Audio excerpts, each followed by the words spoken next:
Imagine que você tem um circuito gigante composto por uma bateria, um interruptor, uma lâmpada e 2 fios que têm cada um 300 mil quilômetros de comprimento. Essa é a distância que a luz percorre em um segundo.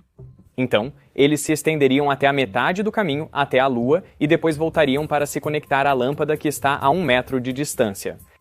Agora, a questão é, depois que eu fechar essa chave, quanto tempo levaria para a lâmpada acender? Seria meio segundo? 1 segundo? 2 segundos? 1 sobre c segundos? Ou nenhuma das opções acima? Você tem que fazer algumas suposições simplificadoras sobre este circuito, como os fios não terem resistência. Caso contrário, isso não funcionaria e a lâmpada precisaria acender imediatamente quando a corrente passar por ela. Mas eu quero que você se comprometa com uma resposta e a coloque nos comentários para que você não possa dizer "Ah, sim, eu sabia que essa era a resposta", quando eu te contar a resposta mais tarde. Esta questão se relaciona com o trajeto da energia elétrica, desde a usina até a sua casa. Ao contrário de uma bateria, a eletricidade na rede vem como corrente alternada, ou AC, o que significa que os elétrons nas linhas de energia estão apenas se movendo para frente e para trás. Eles nunca realmente vão a lugar algum. Então, se as cargas não vêm da usina para a sua casa, como a energia elétrica realmente chega até você? Quando eu costumava ensinar esse assunto, eu dizia que as linhas de energia são como esse tubo de plástico flexível e os elétrons dentro são como essa corrente. Então, o que uma usina de energia faz é empurrar e puxar os elétrons para frente e para trás 60 vezes por segundo. Agora, em casa, você pode conectar um dispositivo como uma torradeira, permitindo que os elétrons passem por ele. Então, quando a usina de energia empurra e puxa os elétrons, bem, eles encontram resistência no elemento da torradeira, e eles dissipam sua energia como calor, e assim você pode torrar seu pão. Essa é uma ótima história, fácil de visualizar, e acredito que meus alunos entenderam. O único problema está errado. Para começar, não existe um fio condutor contínuo que vai desde uma usina de energia até a sua casa. Não, existem lacunas físicas. Existem interrupções na linha, como em transformadores, onde uma bobina de fio é enrolada de um lado, uma bobina de fio diferente é enrolada do outro lado, então os elétrons não podem eventualmente fluir de um para o outro. Além disso, quero dizer, se são os elétrons que estão transportando a energia da usina para o seu dispositivo, então quando esses mesmos elétrons fluem de volta para a usina, por que eles não estão também transportando energia de volta da sua casa para a usina? Quero dizer, se o fluxo de corrente é em 2 direções, então por que a energia só flui em uma direção? Essas são as mentiras que te ensinaram sobre eletricidade.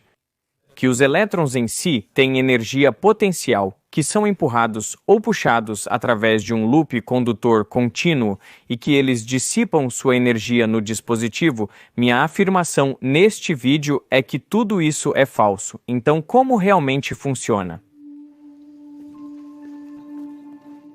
Nas décadas de 1860 e 1870, houve um enorme avanço em nosso entendimento do universo, quando o físico escocês James Clerk Maxwell percebeu que a luz é composta por campos elétricos e magnéticos oscilantes.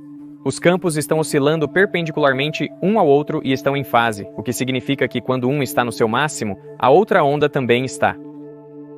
Agora, ele trabalha nas equações que regem o comportamento dos campos elétrico e magnético, e por consequência dessas ondas. Essas são agora chamadas de equações de Maxwell. Mas em 1883, um dos ex-alunos de Maxwell, John Henry Poynting, está pensando sobre a conservação de energia. Agora, se a energia é conservada localmente em cada pequeno pedaço de espaço, bem, então você deveria ser capaz de rastrear o caminho em que a energia flui de um lugar para outro. Então pense sobre a energia que vem até nós do Sol. Quero dizer, durante esses 8 minutos em que a luz está viajando, a energia é armazenada e transmitida nos campos elétricos e magnéticos da luz. Agora, Poynting elabora uma equação para descrever o fluxo de energia. Ou seja, quanto de energia eletromagnética está passando por uma área por segundo. Isso é conhecido como vetor Poynting e é representado pelo símbolo S. A fórmula é realmente bastante simples. é apenas uma constante 1 sobre μ0, que é a permeabilidade do espaço livre, vezes E cruz B. Agora, E cruz B é o produto vetorial dos campos elétrico e magnético, e o produto vetorial é apenas uma maneira específica de multiplicar dois vetores, onde você multiplica suas magnitudes perpendiculares e para encontrar a direção, você coloca seus dedos na direção do primeiro vetor, que neste caso é o campo elétrico, e os curva na direção do segundo vetor, o campo magnético. Então, seu polegar aponta na direção do vetor resultante o fluxo de energia. Então, o que isso nos mostra sobre a luz é que a energia está fluindo perpendicularmente aos campos elétrico e magnético e está na mesma direção em que a luz está viajando. Isso faz muito sentido. A luz transporta a energia de sua fonte para seu destino. Mas o ponto crucial é este. A equação de Poynting não funciona apenas para a luz. Ela funciona sempre que há campos elétricos e magnéticos coincidindo. Sempre que você tem campos elétricos e magnéticos juntos, há um fluxo de energia e você pode calculá-lo usando o vetor de Poynting.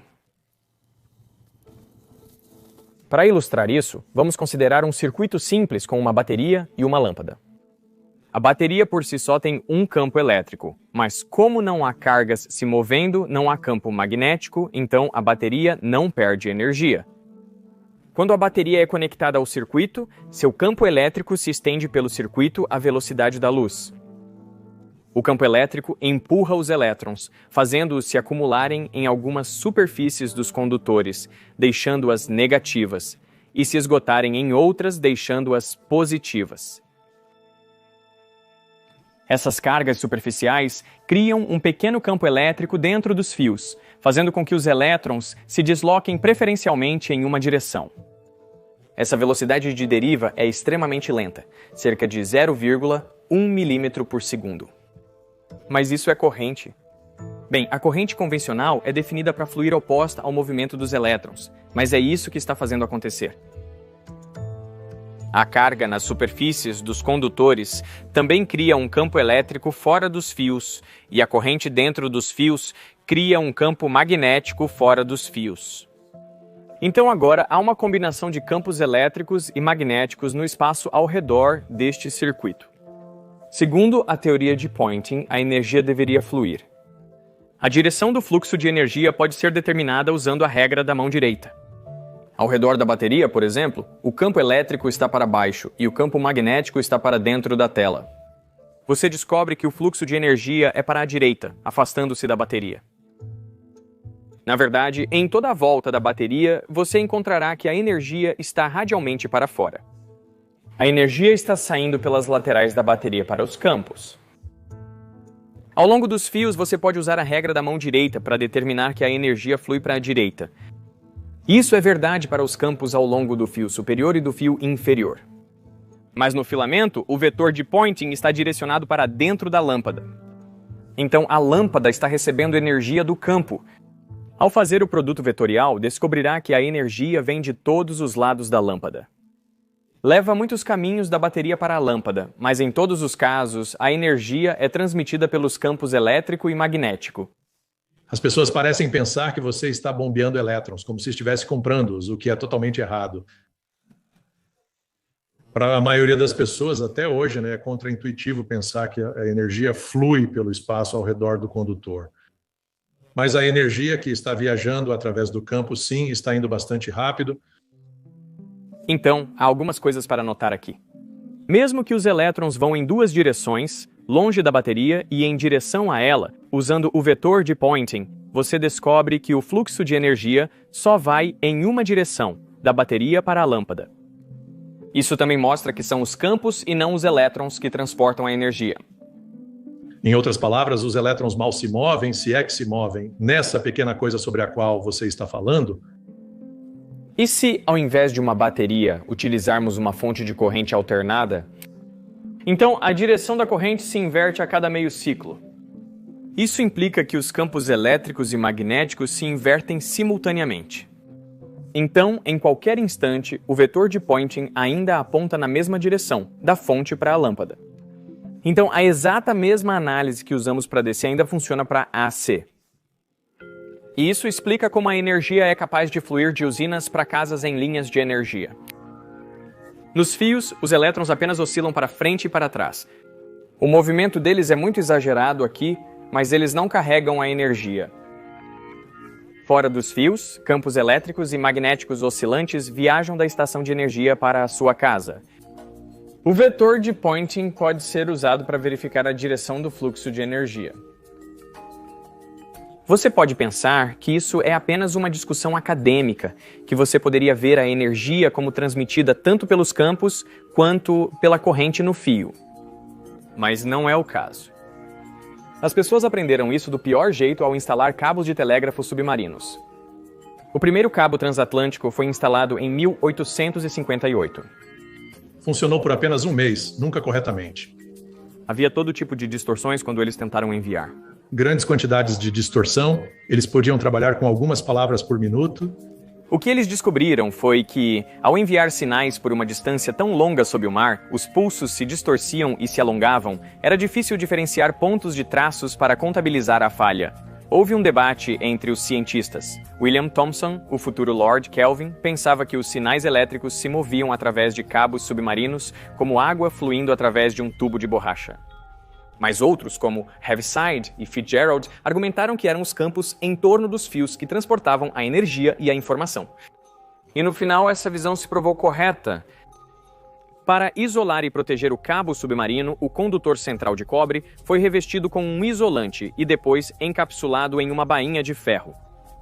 O ferro era apenas para fortalecer o cabo, mas como um bom condutor, interferiu na propagação dos campos eletromagnéticos, porque aumentou a capacitância da linha. Por isso, hoje a maioria das linhas de energia são suspensas bem alto. Até a terra úmida atua como condutora, então você quer uma grande lacuna isolante de ar para separar os fios do chão. Então, qual é a resposta para a nossa pergunta sobre a lâmpada do circuito gigante?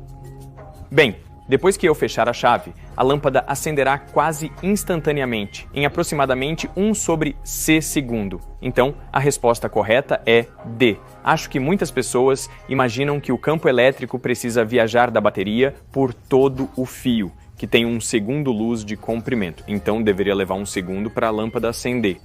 Mas o que aprendemos neste vídeo é que não é realmente o que está acontecendo nos fios que importa. É o que ocorre ao redor dos fios. E os campos elétricos e magnéticos podem se propagar pelo espaço até esta lâmpada, que está a apenas 1 metro de distância em alguns nanosegundos e, portanto, esse é o fator limitante para a lâmpada acender. Agora, a lâmpada não receberá a voltagem total da bateria imediatamente. Será uma fração que depende da impedância dessas linhas e da impedância da lâmpada. Consultei especialistas sobre essa questão e, apesar de algumas divergências, todos concordaram com os pontos principais. Colocarei a análise deles na descrição para quem quiser se aprofundar nessa configuração específica. Se me convocarem para isso e as pessoas duvidarem, podemos investir os recursos, esticar e criar nossas próprias linhas de energia no deserto. Acho que vão te chamar para isso. Concordo, acho que vão te chamar para isso. Acho que está certo. Acho meio louco que isso seja uma daquelas coisas que usamos todos os dias e quase ninguém pensa ou sabe a resposta correta. As ondas eletromagnéticas que viajam pelas linhas de energia fornecem sua energia.